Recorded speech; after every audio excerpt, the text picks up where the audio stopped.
Comes from a good place, though. She's a good person. She cares about us. I'm a good person, too, but compared to my wife, I just come off as a schlub. The other day, she had a doctor's appointment, and she came home from it, and I actually happened to know where she was, and I was all excited, because usually I have no idea. She comes home, and I'm like, where were you? And she's like, I told you 8 times. Oh, we're doing this? Okay. So I wanted to show off that I knew where she was. She walked in the door, and I was like, oh, back from the doctor. What'd he say? And my wife goes, she said everything's fine. That's right, Johnny.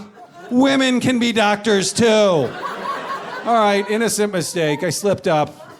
She jumped down my throat as if I said, hey, how did your doctor's appointment go? You know, your doctor who better be a man because men are smarter, stronger, just generally better drivers.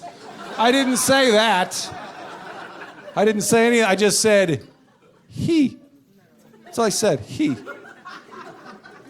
So I stored that in my head.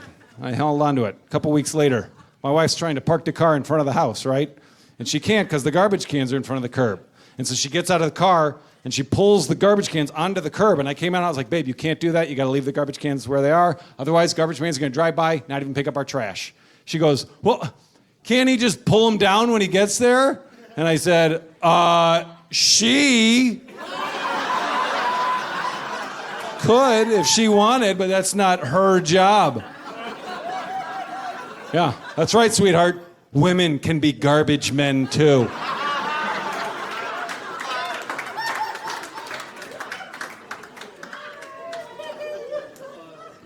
Not long ago, I woke up early in the morning, and I rolled over in bed, and I kissed my wife, and she smiled really big. So I got all excited. I was thinking, this is going to be a good day.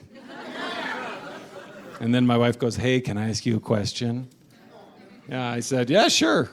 And she goes, so last night, when the parade of loose donkeys was taking turns going to the bathroom in your mouth to make it smell like that, you know? Or is that just something you slept through? I said, well, I don't recall that, so you're telling me that a parade of loose... I gotta be honest with you, I'm a lot more alarmed at how calmly you're asking me this question than anything. And then I just had to watch as tears of joy rolled down her cheeks while she laughed at her own insult for about 11 minutes straight. She couldn't even talk, she's laughing so hard at her own insult. That's when I remember thinking, oh, today's probably not gonna be as good of a day as I woke up thinking it was gonna be.